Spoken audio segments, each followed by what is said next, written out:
Hey guys, it's your girl Carmen bringing you back those hot new topics. Based on a few things from the previous episode that I think a lot of you can benefit from, as far as hair care, stress, and skin tips for stress to help alleviate that stress, and also some skincare products that I use daily.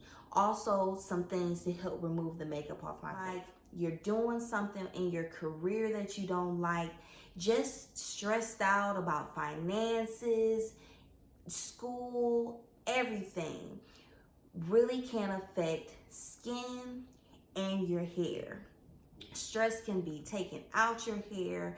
Stress can bring on blackheads, pimples, craters even. You know, I see it so much, and there's so many products out there to help you with all these things. But gotta remember, you want to stay pure and as natural as you can with your hair products and your skincare products. And also stay natural with your body. Eat those healthy foods, fruits, and vegetables every day. And getting into the Word of God always helps me. I have had times where I have fallen victim to so much stress that I may have even slipped into a part of a depression. I'm not afraid to talk about it. You know, we all hit those hard spots within ourselves that we're just not satisfied with our life or what's going on in the world around us. What kind of world do we create to fall victim in that stress? Sometimes you just have to remove yourself in order to be happy and satisfied. To kind of help alleviate that stress, journaling. I love journaling.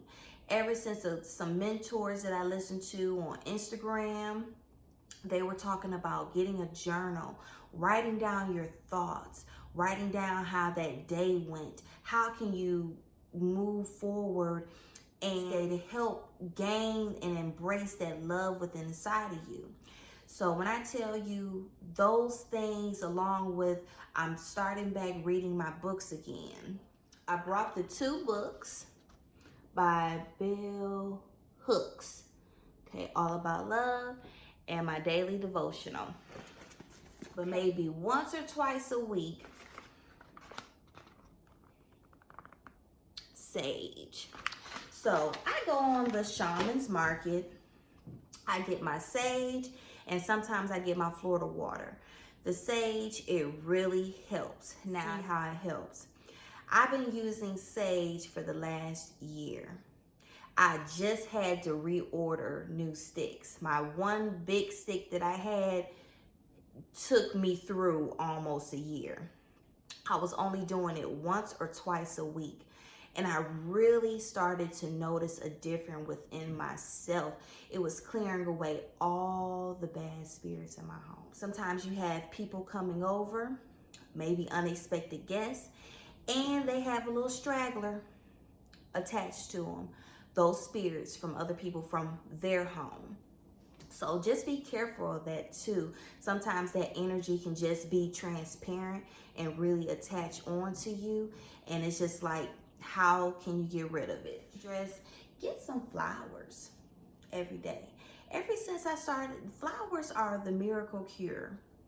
I've been reading about it. My mother has been telling me about them for years. It brings off this aroma that just makes you feel good.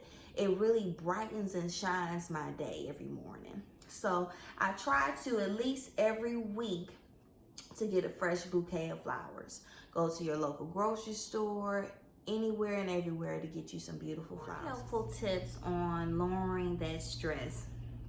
Join an exercise class.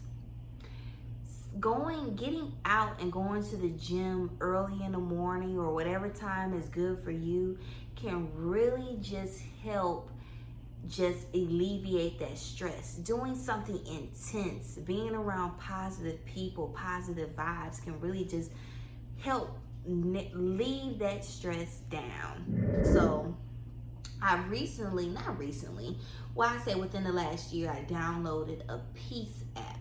It's a really calming app that just helps you get in tune with yourself at that point in time where you're feeling stressed.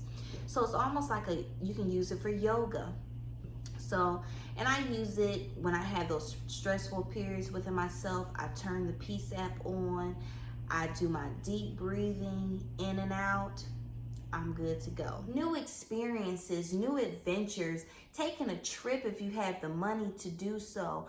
You know, it's never too late to just embrace and enhance your beauty from within, to that way it can shine and glow on the outside. I'm telling you, when you feel better, you definitely look better.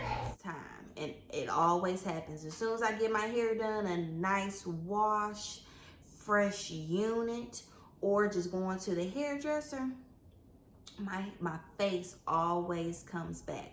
Of course, I'm always constantly washing my face and everything every morning and every night, but it just never fails when that time comes to get my hair done.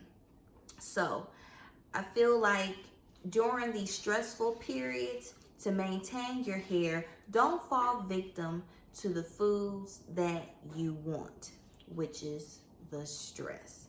Fall victim to the foods that you need. We went over these previously, so that's your salmon, nuts, eggs, berries, avocados, lentils, and sardines.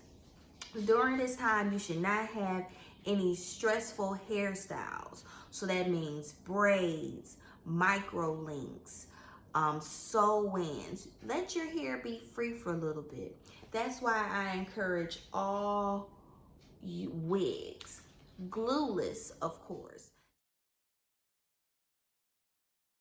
I'm going to start with how to use each essential oil and where and what is it good for.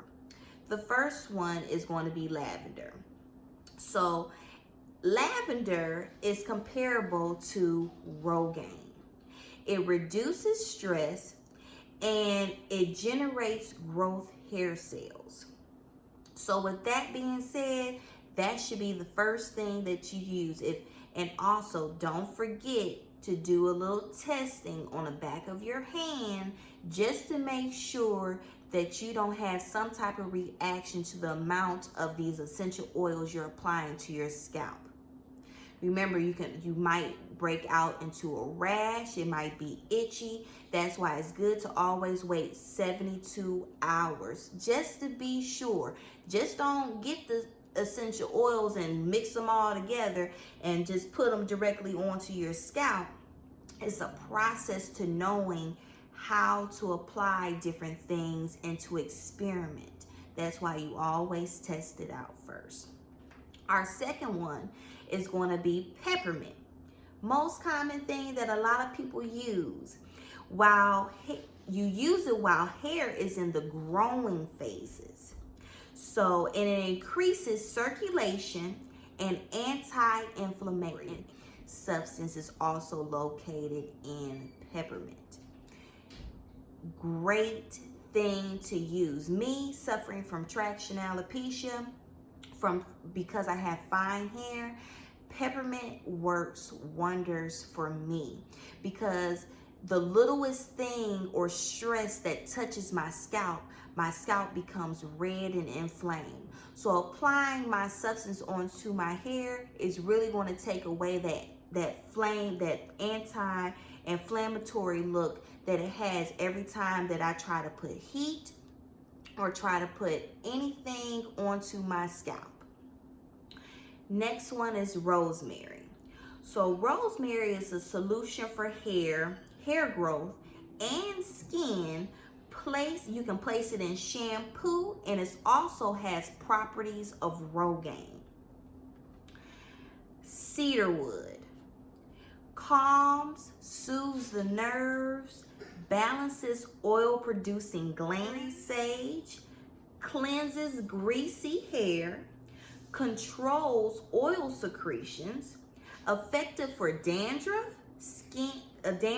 dry skin, and hair. used as a scalp massage, can strengthen the hair follicle. Body develops a lot of protein, especially by the foods that we eat. So if you use these other products, it's going to be building up more protein onto your scalp and in your body that can be very, very harmful. So the first one that I think that we all use, not really good for our hair, it's coconut oil. Yes, I said it, coconut oil. It's really not good for the hair, like I said, because of the buildup of protein. We already eat a lot of protein. Protein helps us to lose weight, burn that fatting off in the gym. Helps lose the elasticity within the hair follicles, creating a lot of dryness and stiffness. It's only recommended if you decide to use it as a mask, only for 30 minutes or less as a treatment. The other one that is really kind of dangerous, and along with the protein, it has the same effects, is castor oil. It can cause severe damage to the hair follicles and matting. It's recommended if used to only 1 time a week. Overuse can create dizziness, skin rashes, fainting, and nausea. Both can cause copious amounts of protein buildup if used too much or overused. Try to stay away from regular castor oil and coconut oil. I know it's in some of you ladies' routines and even gentlemen, your daily routine in your scalp, but if you notice over time how dry and how stiff your hair is getting, and you think it's okay to change up the shampoos, which is also good, but it's that dryness and stiffness is going to always be there until you limit the amount you use of coconut and castor oil. So guys, when you're wearing your units, I know a lot of you bleach your knots. Me, I do bleach my knots a little bit, but I really try to stray away from bleaching my knots because my skin is so sensitive. And shampoo, you wash the hair with the neutralizing shampoo just in case of excess got on there.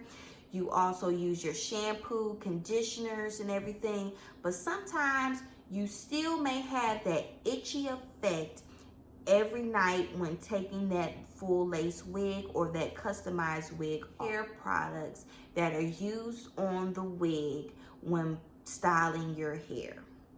So what I did my research on was the type of bleaches for sensitive scalp that maybe you should try if you're at home doing your own customized or full lace unit. You have your Quick Blue L'Oreal Toner, your Ion Sensitive Scalp, and your Wella Blonder. Look things up. Become knowledgeable about the things that you're putting on your hair, skin, and in your body. Another thing, some of those shampoos that I was talking about that are helpful, some of them are at Sephora. And some of them you can find in your local store, like Target, maybe even Walmart. Walmart is having a lot of things on the shelves lately, especially for skincare. Christopher Robin, Kerastase, Uai, Paula's Choice, and Living Proof. Stay tuned, guys, for part 2 coming up next.